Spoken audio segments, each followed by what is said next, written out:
Hey hello guys, welcome back to the channel our study Adda. तो guys आज हम start करने वाले हैं दिस इज ज़ोडीज फोन चैप्टर की शॉर्ट समरी। गाइस इस चैप्टर में ज़ोडी है, एक बॉय है, उसके फादर है पैनी। पैनी को एक रैटल स्नेक काट लेता है जो कि एक जहरीला सांप रहता है। उनको जल्दी ही एंटीडोट की जरूरत थी, या फिर जो भी कह सकते हैं आप, दवाइयों की जरूरत थी। और दवाइयों के लिए जरूरत थी एक फीमेल डियर की, यानी एक डॉग की। उस डॉग के हार्ट एंड लिवर को निकालकर एंटीडोट बनाया जाता है एंड जूडी के फादर को बचा लिया जाता है।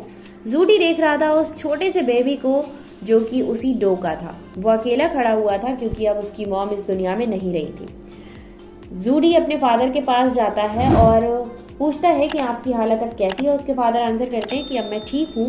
एंड फिर वो सोचने लगता है उसी डॉग के बेबी के बारे में कि वो अकेले कैसे रहेगा। अपने पापा से पूछता है कि क्या मैं उस डॉग के बेबी को घर ला सकता हूँ। उसकी जितनी भी केयर होगी, जितना भी खाना पीना होगा, सारी जिम्मेदारी मेरी रही। अब पेनी इस बात को सुनकर दुविधा में पड़ जाते हैं।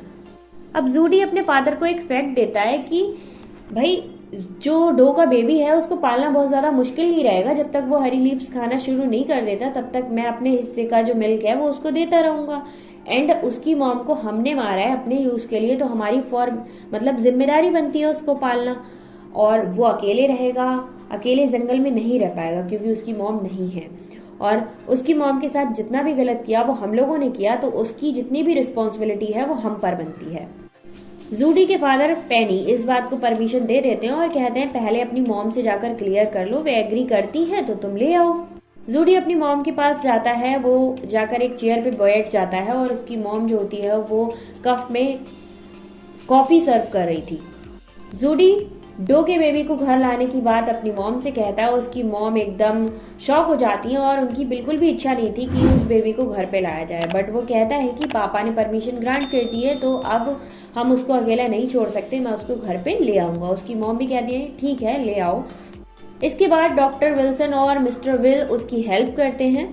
उसकी मॉम इस बारे में कुछ और बोल ही पाती, इससे पहले ही डॉक्टर विल्सन बोल पड़ते हैं कि इस दुनिया में कोई भी चीज हमें फ्री में नहीं मिलती। उनके कहने का मतलब ये था कि आपके हस्बैंड ने उसका हार्ट एंड लिवर यूज किया है अपनी एंटीडोट के लिए, तो आपकी जिम्मेदारी बनती है उस छोटे से बेबी को पालना। कोई भी चीज इस दुनिया में फ्री में नहीं मिलती।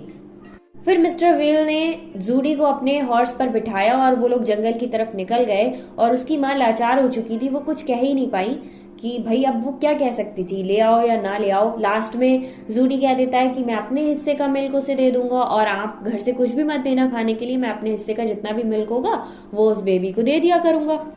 जूडी मिस्टर विल के साथ यानी मिस मिल विल के साथ चला जाता है और अपनी मॉम को ये क्लियर करता है कि शाम के खाने से पहले मैं वापस आ जाऊंगा।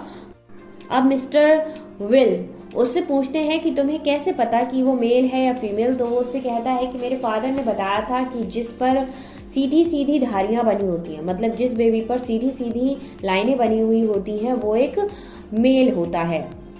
फॉरेस्ट के पास पहुंचते ही जूडी को ये लग रहा था कि कैसे भी मिल विल वापस चले जाएं, क्योंकि वो अकेला जाना चाहता था।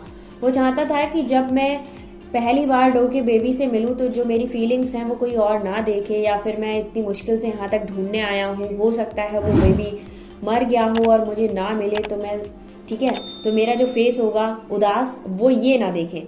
तो कैसे ना कैसे करके वो मिल विल को वापस भेज देता है और कहता है कि मैं अपनी केयर खुद कर सकता हूँ, तुम वापस चले जाओ और मैं खुद उसको ढूंढ कर ले आऊंगा।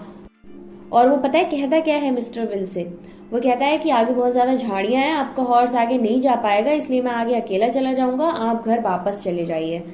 जूडी वहां पहुंचता है जहां पर उस डो की बॉडी पड़ी हुई थी। उसके आसपास कोई भी छोटा बेबी नहीं था। वो ढूंढता है और ना ही उसके पंजों के कुछ निशान थे, क्योंकि वो हद से ज्यादा छोटा था तो उसके पंजों के निशान वहां पर नहीं आए थे।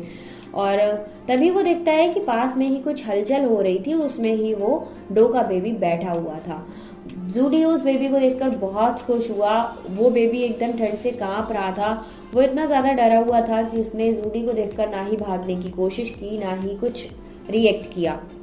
जूडी ने उस बेबी को उठाया और जब वो उठा रहा था वो बेबी काफी सॉफ्ट लग रहा था एंड वो बहुत ज्यादा अच्छी फीलिंग थी उसके लिए।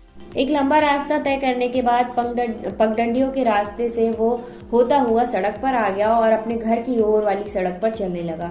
अब वो काफी थक चुका था, तो उसने थोड़ी देर के लिए उस डो के बेबी को नीचे रखा। फिर वो मिमियाने लगा, मतलब जो उसका साउंड होता है वो निकालने लगा। उस साउंड को सुनकर जो जूडी था वो बहुत ज्यादा अट्रैक्ट हो गया और उसने सांस ली और कहा, तुम चिंता मत करो, मैं तुम्हें फिर से गोद में उठा लूंगा और ले चलूंगा।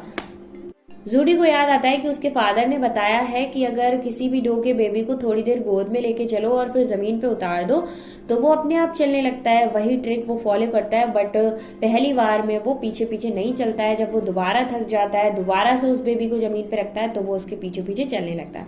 फाइनली वो अपने घर के गेट पर पहुंच जाता है और वो सोचता है कि अब मैं अपने फादर के कमरे तक इसको चला के ले जाऊंगा ताकि वो समझ जाए कि हाँ, ये मेरी बात सुनता है। बट उसके फादर का जो रूम था उसके बीच में सीढ़ियां थी और उन सीढ़ियों पे वो डो का बेबी चल ही नहीं पा रहा था। फिर उसने उस डो के बेबी को गोद में उठाया और अपने फादर के रूम तक ले गया। उसके फादर जैसे ही उस बेबी को देखते हैं वो खुश होते हैं। वो खुश इसलिए होते हैं कि जूडी जो चाहता था वो उसको मिल चुका था। ये देखकर वो बहुत ज्यादा हैप्पी होते हैं। लास्ट में जो जूडी होता है वो एक बर्तन में, बाउल में दूध रखता है, बट जो डो का बेबी था वो उस दूध को पी नहीं पा रहा था। फिर जूडी ने क्या किया, अपनी उंगलियों को मिल्क में भिगोता है, फिर उसके मुंह में देता है और उसका माउथ जो था वो काफी सॉफ्ट था। वो दूध के टेस्ट को समझ गया एंड फिर उसने अपनी उंगली को मिल्क में डाला तो जो डो का बेबी था वो समझ गया कि मुझे यहाँ से मिल्क पीना है और उसने मिल्क पीना स्टार्ट कर दिया। यहीं पर हमारा चैप्टर फिनिश हो जाता है। आई होप आपको चैप्टर का एक्सप्लेनेशन समझ आया होगा या फिर शॉर्ट समरी समझ आई होगी। अगर आपको सारे चैप्टर के एक्सप्लेनेशन चाहिए तो मेरे चैनल पर जाइए, वहां पर प्लेलिस्ट बना हुआ है शॉर्ट समरी के लिए। ये वाली समरी आप देख लीजिए, एक्सप्लेनेशन दूसरा वाला है, ठीक है। ओके, टेक केयर, मिलते हैं नेक्स्ट वीडियो में।